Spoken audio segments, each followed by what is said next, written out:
While all startups hope to be unique enough to stand out from the crowd, there are often multiple startups within the same category. But what if your company doesn't fit into a standard category? What if your mission is so unique you have to trailblaze your own path in the startup world? To get a better sense of how one niche company successfully did this and grew from seed money into a Series A, all within 20 months, join us in our conversation with Claravine CEO and founder Verl Allen and investor Gavin Christensen as we bring you both sides of a perfect pitch.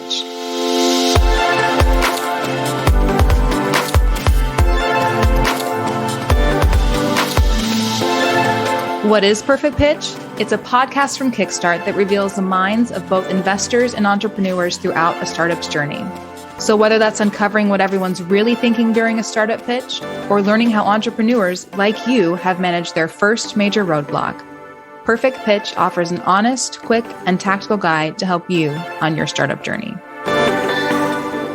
I'm your host, Karen Zelnick. Verl and Gavin, thank you so much for being here today. Good to be here. Good to be here, Karen. Thanks. And before we jump into the discussion, I just want to tell our listeners a little bit about you. Verl, before Clarivine, you served as both the Director of Corporate Development and Business Strategy at Adobe. Is that correct? That's correct, yes.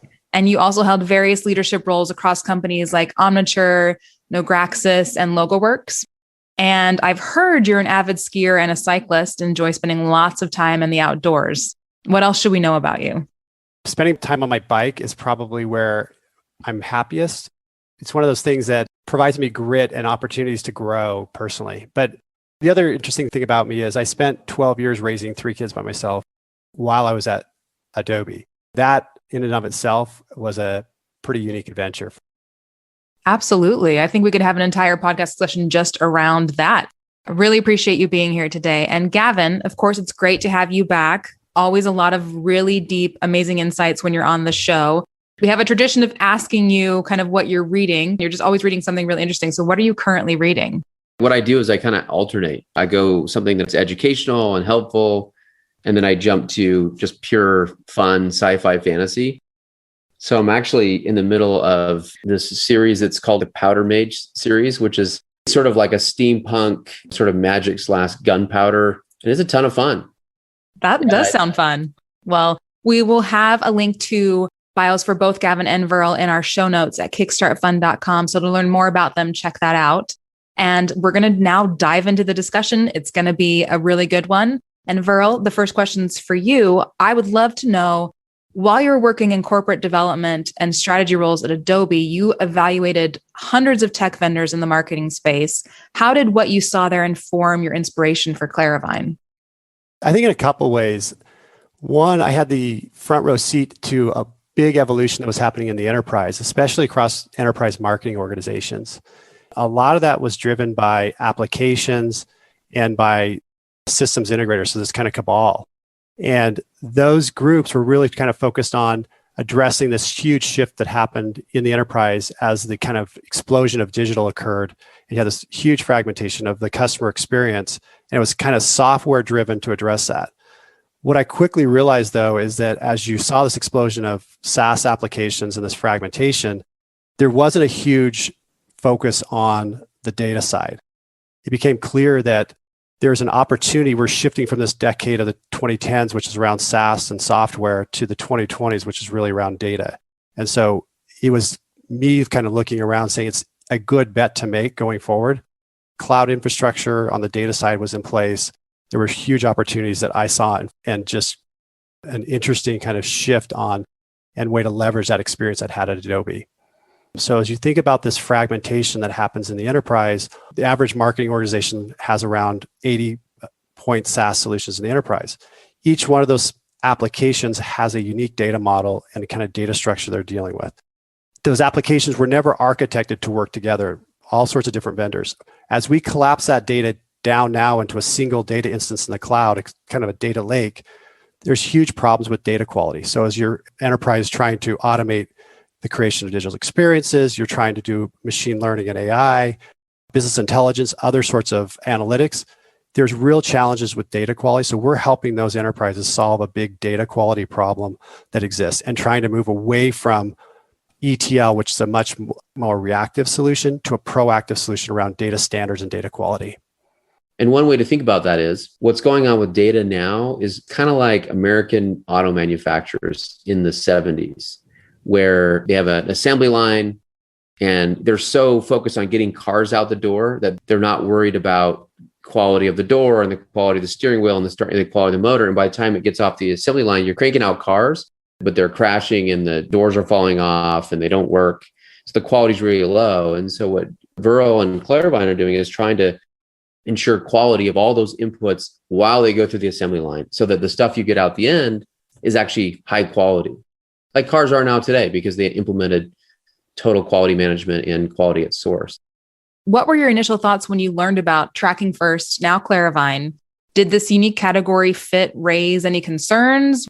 I'd love your thoughts. So when I first met with the Tracking First founders, what struck me was these are some gritty founders who know this space well, coming from Omniture and other related companies. And the quality of the customers for a company that was bootstrapped was pretty unparalleled from what I had seen. And as we dug in and understood more about the product, we realized, oh, back in those days, there really wasn't much of a product. And then when Verl came into the mix, as they were starting to look for a CEO, really felt like, hey, this combination of these gritty founders who have found early product market fit without really a product, and this incredibly experienced CEO who has this great background and is now ready to do something entrepreneurial, we feel like we can navigate this together. And Verl, what kind of roadblocks did you run into and how did you work through them? Yeah, it's interesting because I wasn't coming in as a classic founder. So I came into a situation where it was a 5-person team, and I'm coming from an 18,000 person company down to 5. We had some real challenges on the product side. And it was one of those situations we came in and realized very quickly, we can't scale this thing. Money's in the bank, and now I'm on the hook. And it became quickly apparent to me that the product was not in a place to scale. And we didn't have one person in the organization writing code. It was all kind of outsourced. So quickly, one of the big things was just starting to assemble a team that I thought we could build on top of. And that was kind of the first big challenge, I think, for us. But the other part of this is you're going from a very early product situation where you're solving a specific use case. And what the company was doing at the time was focusing more on the use case they were solving rather than the underlying problem. And that's what brought me in. I started looking at that underlying problem of really around data quality and data standards. But to go from a use case to a much broader enterprise solution, you got to really build a company. And it all started for me with that first understanding of where we were going to take the business, and then really looking at how do I get the right team in place. And it's tough when you're talking about trying to hire in an engineering leader. I'm not an engineer by training. So that first hire for me was a really, really critical hire. Had we got that wrong, we probably wouldn't be here talking today. I love that you pointed out that you weren't trying to tackle it all at once. You identified what you needed and then hired and then worked on the product. And I think that's an important clarification to make for people who are working on starting a business. And Gavin, going along with what Verl just said, do you have any concerns about the hiring process at Clarivine? So specifically as it relates to Verl, him joining the company prior to us funding was a really strong signal from a few perspectives.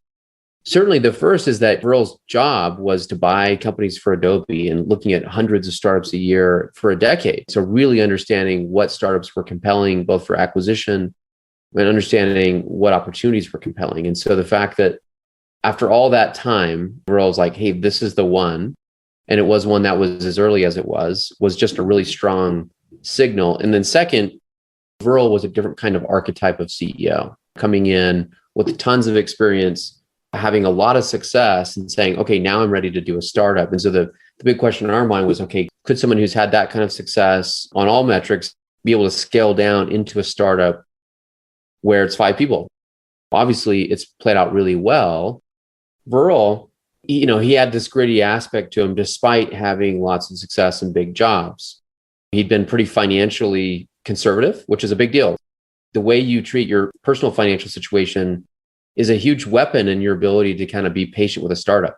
So that was part of it. And then also just whether it's the cycling or the single parenting, whatever it was, Verl had this grittiness of like, hey, I'm going to figure it out. And I'm not afraid of the risk and the drama of a startup. Since then, we've invested in other people just like Verl Because if you can get that experience in that network and then still be gritty and determined, that's the best of both worlds. It's hard though.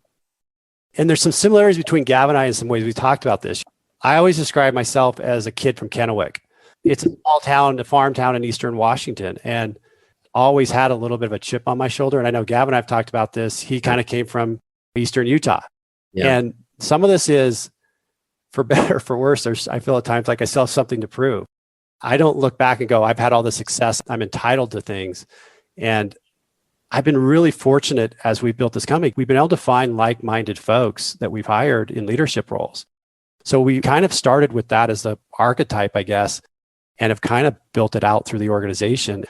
We have no drama. I mean, that's the other part of this is it's just a really interesting and fun, for me, opportunity. And to find this opportunity in my 50s, I kind of started on the other side of this, where I got to a point where I had enough money in the bank, where I was kind of 3 years from retiring. My kids were leaving the home, and I still had a lot of energy. So I don't think of myself as 50. I think of myself as a 20-year-old entrepreneur, just kind of figuring this out. But you have a bank account to back you up in case things go sideways.